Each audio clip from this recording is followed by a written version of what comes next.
Nous sommes vendredi 21 septembre 2012. Bonjour et bienvenue à la première édition d'information sur l'ORTM. Une édition que nous ouvrons avec le message du président de la Commission de l'Union africaine à l'occasion de la célébration de la Journée internationale de la paix le 21 septembre. Je cite, il y a de cela 2 ans, l'Union africaine a lancé l'année de la paix et de la sécurité en Afrique dans le but d'encourager toutes les parties prenantes à contribuer à faire de la paix une réalité. Depuis, nous avons pris nombre d'initiatives pour consolider les acquis enregistrés dans le cadre de la campagne Agissons pour la paix. Chaque année, ces efforts atteignent leur apogée le 21 septembre, journée de la paix. S'il est vrai que la paix ne peut être réalisée en un jour, le 21 septembre n'en offre pas moins aux Africains l'occasion de célébrer des succès notables dans le domaine de la consolidation de la paix et celle de mettre la paix en pratique à travers un moment de communion et d'unité. La journée de la paix est une journée de cessation des hostilités, de tolérance et de réconciliation entre individus, familles et communautés. Une journée de la paix réussie permettra de créer l'espoir d'un avenir meilleur pour le continent tout entier. En effet, les activités d'un seul jour peuvent être une source de motivation pour les Africains de tous horizons, contribuant ainsi à l'émergence d'un continent contribue bien entendu à l'émergence d'un mouvement populaire pour la paix à travers le continent. Cette exigence grandissante de paix et les actions visant à en faire une réalité faciliteront à leur tour la réalisation de notre promesse de débarrasser l'Afrique du fléau des conflits.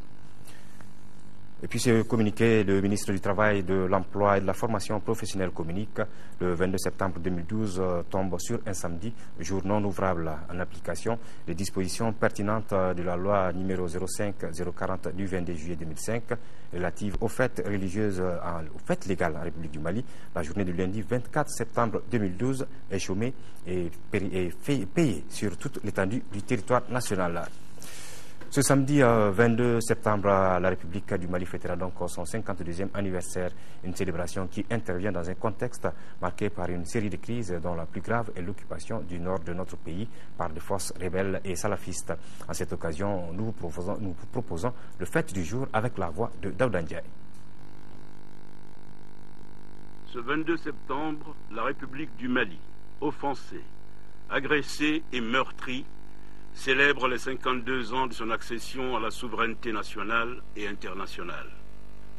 Héritière de grands empires et de prestigieux royaumes, la nation malienne, unie et fière, s'est imposée dans le temps et sur le monde, bravant les flots de la division et les doutes des désespoirs qu'engendre une époque en perdition.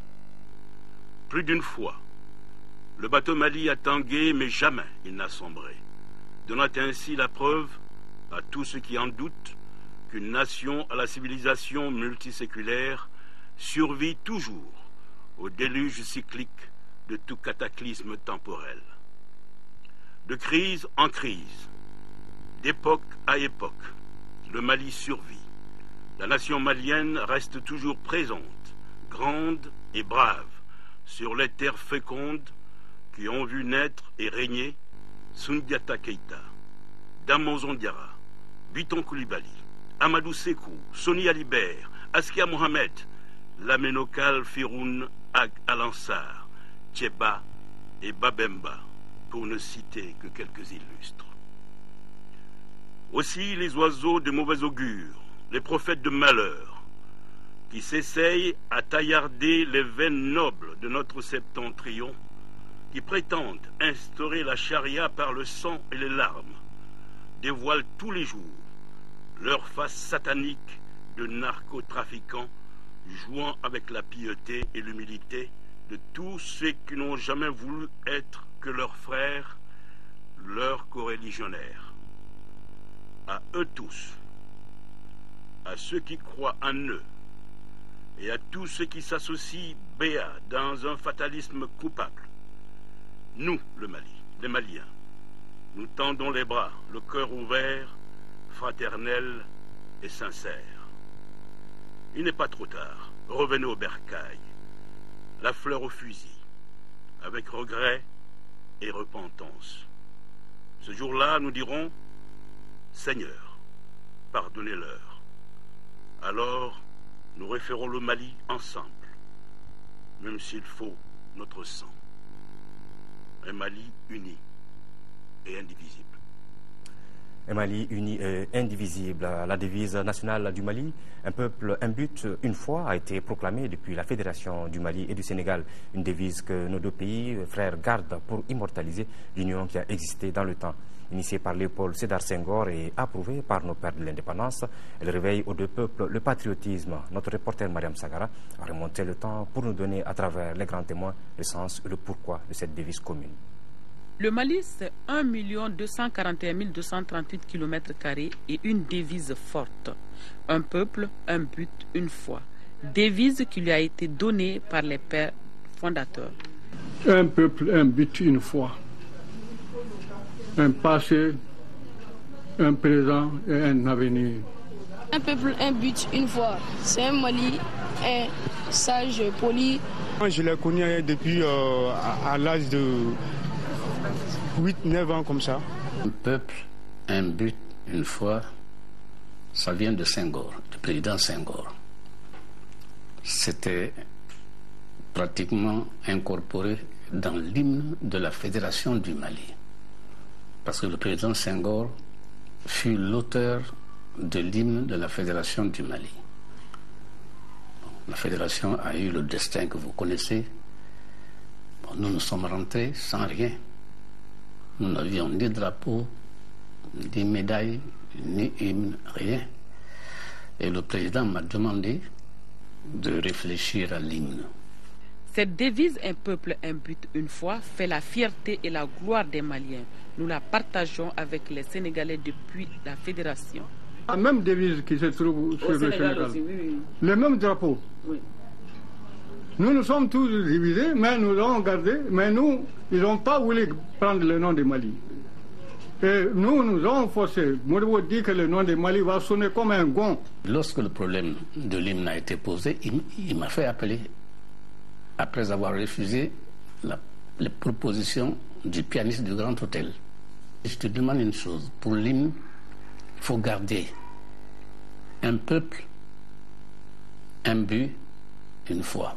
De Senghor, ça va être un point de rencontre entre le Sénégal et nous. C'est suite à une insistance du président Modibo Keïta que nous passons, mais demain, la jeunesse se souviendra que nous avons la même devise que le Sénégal et pourquoi.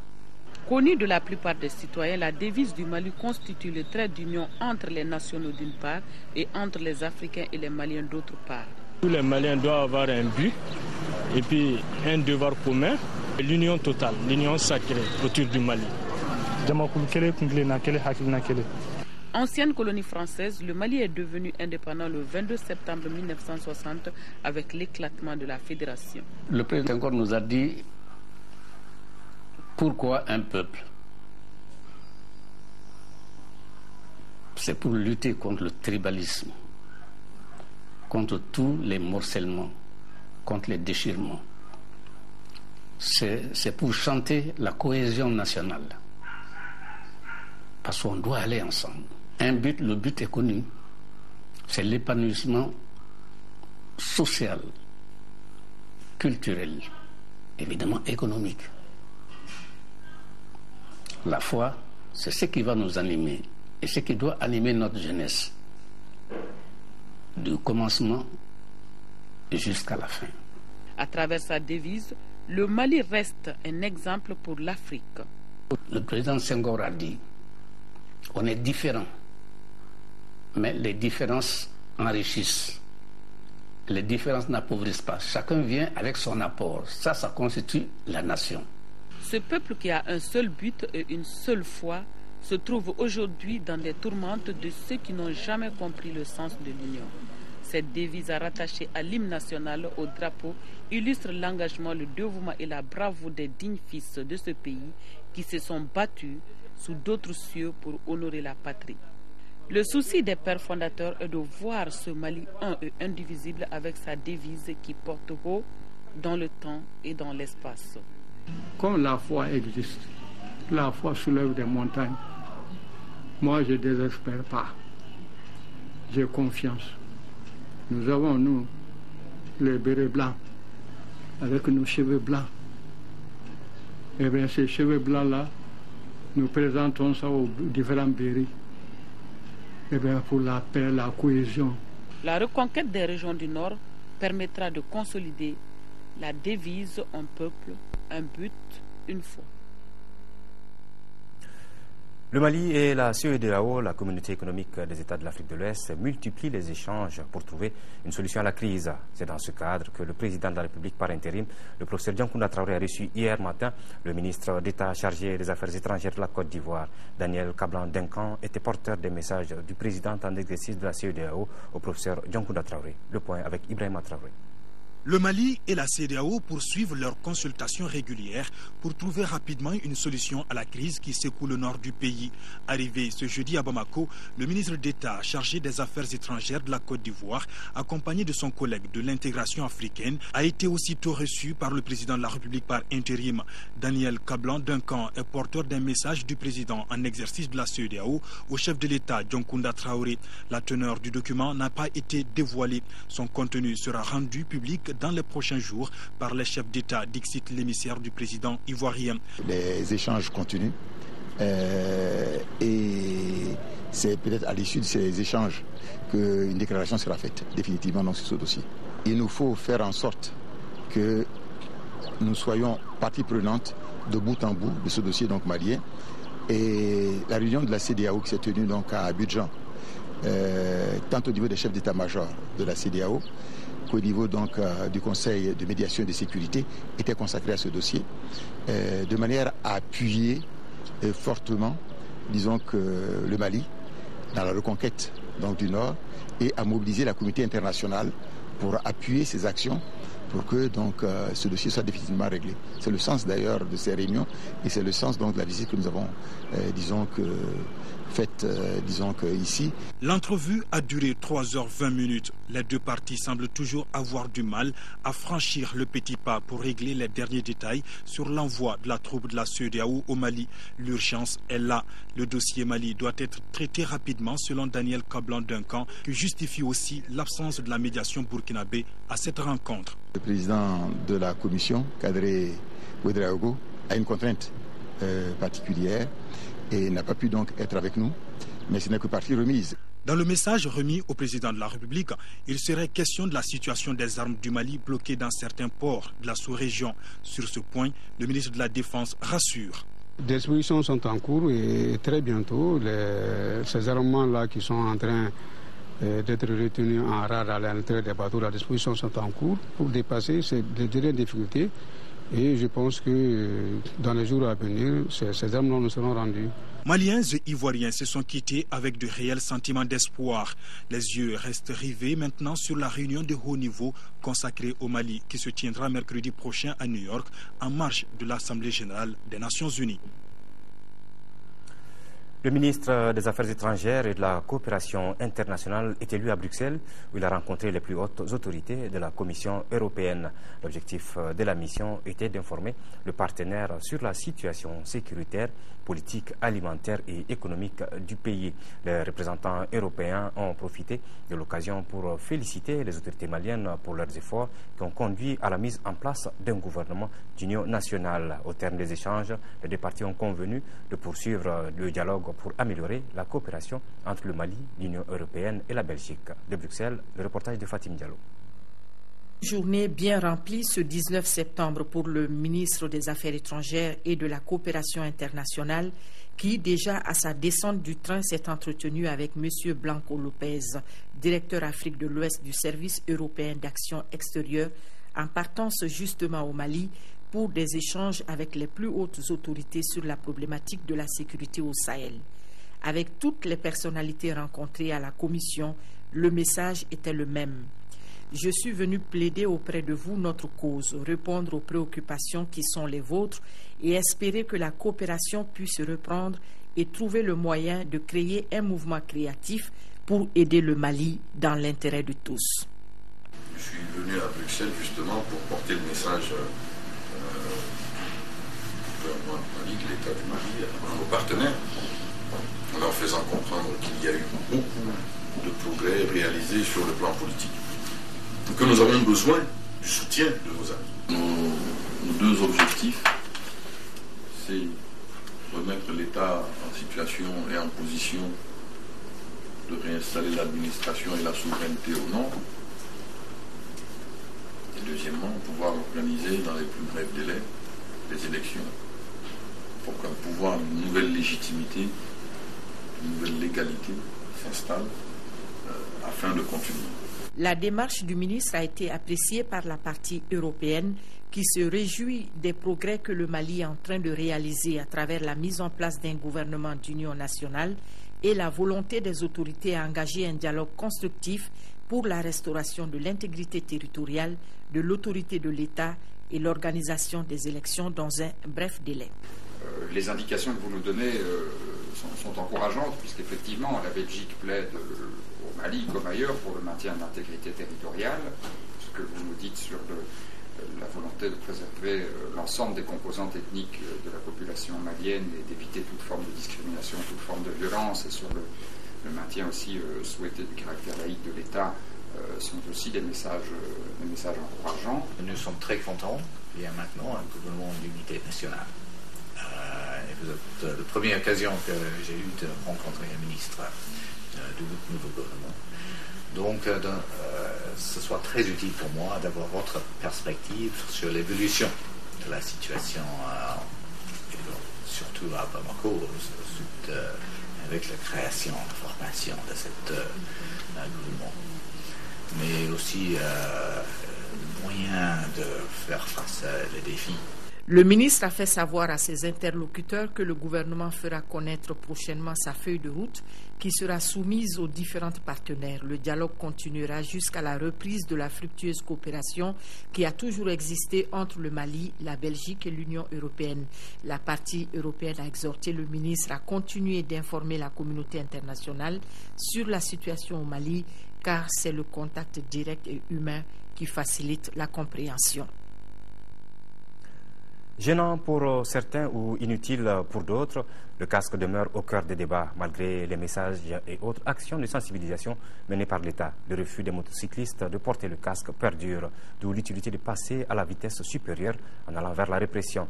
À partir du 1er octobre prochain, les conducteurs et passagers des engins à deux roues sans casque de protection seront passibles de sanctions. Plus de détails avec Mohamed Diarra.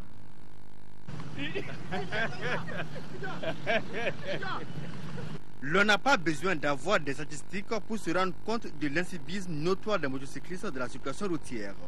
Le premier signe de cet incivisme, c'est bien sûr le non-respect du port du casque. Je ne porte pas de casque parce que ça me dérange un peu. Moi, je les conseille de porter toujours les casques, vraiment. Le casque, ce n'est pas obligatoire? Bon, ce n'est pas important pour moi. Et pourtant, les utilisateurs d'engins à deux roues n'ignorent pas tous l'importance du casque.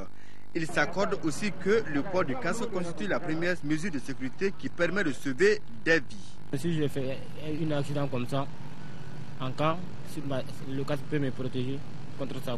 Donc ça peut me protéger contre beaucoup de choses. Si, c'est nécessaire, mais je ne sais pas pourquoi je n'ai pas porté. C'est très nécessaire. C'est le moyen qui manque. Au service des urgences du centre hospitalier universitaire Gabriel Touré, les responsables nous ont affirmé qu'ils reçoivent en moyenne une cinquantaine d'accidentés motocyclistes par jour, dont 98% ne portent pas de casque. Des propos confirmés par cet accidenté qui souffre de fractures au niveau du bassin. En tout cas, le code de la route est suffisamment clair là-dessus. Les contrevenants s'exposent à des sanctions pour non-port du casque. Vous payez un engin à 2 roues, vous devrez en même temps payer un casque. Et pour vous, le conducteur, et pour les passagers, tout usager qui conduit une moto est obligé de porter le casque. Celui qui prend également le passager est obligé de porter le casque. Donc le code est très clair là-dessus, c'est l'article 27 alinéa 1, n'est-ce pas, des conditions de circulation. On vous prend, vous n'avez pas de casque, vous êtes verbalisé. Le conducteur de tricycle doit porter. Pour donc mieux lutter contre l'insécurité routière, le gouvernement a créé l'ANASER, l'Agence nationale de la sécurité routière, une structure qui a mené des actions de sensibilisation et d'information, surtout sur l'importance du port du casque. Des efforts qui ont tendance aujourd'hui à demeurer vains. Le temps de la carotte est donc révolu. L'heure du bâton a sonné. On doit rendre ce port de casque obligatoire, vraiment. Parce que nous assistons chaque année, beaucoup d'accidents pour leur propre protection, pour la protection de leurs passagers. Donc on doit rendre ce port-là obligatoire. Et le port-là même doit être obligatoire parce que le code, c'est dans le code. Des avis partagés par bon nombre de motocyclistes et même des revendeurs du casque. Normalement, ça doit être exigé, vraiment. Bon, le casque de l'Union Wajiba, quand il a quand il puisque Ngolo, moi, Ngolo, casque de Ngolo, de Nebe Mutoka. Ngolo, qui a Kusube, mon ami Boulou. Le port du casque est certes nécessaire et reconnaissent les motocyclistes. Mais il faut des casques de bonne qualité. Les casques qu'on porte ici ne sont pas en normes. Ça ne sert à rien, ça ne protège pas. Peut-être. Il faut me faire français, mais modèle courant. Les casques originaux, le casque a certes un coût, mais la vie humaine n'a pas de prix. Portons tous des casques. Une trentaine de ruminants ont été saisis par le 10e arrondissement de Bamako. Les auteurs du vol sont des jeunes qui ont orienté leurs opérations sur les concessions rurales aux alentours de la capitale. Mamourou Sidibé nous en dit plus. Décidément, le professionnalisme des hommes du commissaire principal Adama Baradji se confirme de jour en jour en cette fin d'année. Il vient de cueillir à froid les voleurs d'animaux. L'opération a permis de mettre la main sur une trentaine de petits ruminants, un taurion et une vache. Ces deux délinquants, c'est des voleurs. Le premier, c'est Mamadou Diara, qui a été arrêté à la date du 19 à 4h30 du matin. Il a été trouvé en possession de 6 moutons. Au cours de notre investigation, ce sont leurs propres parents même qui nous ont informé que ces gens-là, ils volent non seulement du bétail et ils volent également des motos. Le second, c'est El Hadj Talsi, qui a été appréhendé également à la même heure. Là encore, eux aussi, ils étaient au nombre de 3. Et les éléments ont intercepté entre Senou et Djatila. Un investigateur avisé, les policiers du 10e arrondissement savent quand et où opérer. Nous avons compris qu'à chaque fois qu'il y a oraille, il y a la fraîcheur. Bon, les gens dorment profondément et les malfaiteurs commencent aussi à évoluer à partir de 2h, 3h du matin jusqu'à 5h du matin. En présence de l'équipe de reportage, tous les petits ruminants ont été enlevés par leurs propriétaires et ceux des gros ruminants ont été annoncés. Nous abordons à présent ce sujet qui touche presque tous les ménages maliens. Il s'agit de la hausse du prix du gaz butane. On se rappelle qu'au début du mois, le gouvernement malien a annoncé une hausse du prix de la bonbonne. Ainsi, la bonbonne de 6 kg est passée de 2500 à 3500 francs CFA et celle de 12 kg de 10 000 à 11 000 francs CFA. Une hausse qui a créé la surprise chez les consommateurs. Qu'est-ce qui justifie cette hausse? Comment les consommateurs, revendeurs et importateurs ont-ils accueilli cette décision des autorités? Daisy Souko et Aliou Touré nous en donnent beaucoup plus de détails. Le 1er septembre 2012, le gouvernement a annoncé une hausse des prix du gaz butane. Une augmentation due à la réduction de la subvention accordée par l'État à la filière gaz. En effet, depuis 2003, le gouvernement malien s'était engagé à subventionner le gaz naturel jusqu'à hauteur aujourd'hui d'un peu plus de 7 milliards de francs CFA pour réduire la consommation en bois et protéger ainsi notre environnement. Suite à une intervention du SILS, les pays membres du SILS, pour préserver la forêt, protéger l'environnement. Alors, chaque État membre du SILS a eu à mener sa politique de subvention de façon souveraine. Depuis, le gaz est à la portée de tous, triplant même notre consommation qui est passée de seulement 1800 tonnes à un peu plus de 12 000 tonnes en 2011. Aujourd'hui, l'État n'est plus en mesure de payer cette subvention car, depuis la crise de mars 2012, les partenaires techniques et financiers ont quitté le Mali, amenant ainsi notre pays à puiser dans ses propres ressources. Le gouvernement juge donc cette hausse économiquement légitime. L'État a préféré quand même qu'il y ait fait un choix, c'est-à-dire qu'il mieux vaut avoir le produit disponible que de ne pas l'avoir du tout.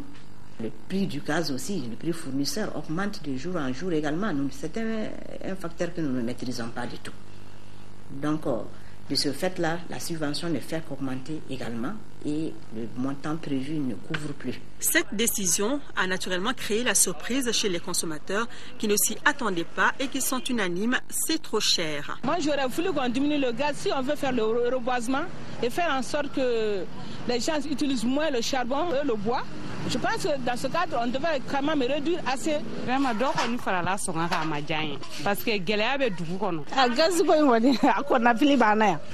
Parce que le problème est que Mali fait na galère. Et bien continuer à sa galère là. Après qu'on fait tout ni nana, atebo galère qu'il n'a tout. Quant aux revendeurs, ils sont nombreux à déplorer cette situation. Avec l'augmentation, vraiment, les gens commencent à se plaindre. Vu la condition actuelle des gens, vu la situation du pays, vraiment ça va pas. Akilam Benabi, d'offre les gazika, le bas de la on fait la mabi. C'est qu'à savoir que à Kemeduru est un soroli tungagele, même si certains d'entre eux comprennent le gouvernement. Moi je pense que la politique c'est pour que à son regard au cas où ça État malien pour supporter à Kula en Madon. Donc à 3500, moi je pense que c'est raisonnable. Pour mieux cerner la question, nous avons approché deux associations de consommateurs.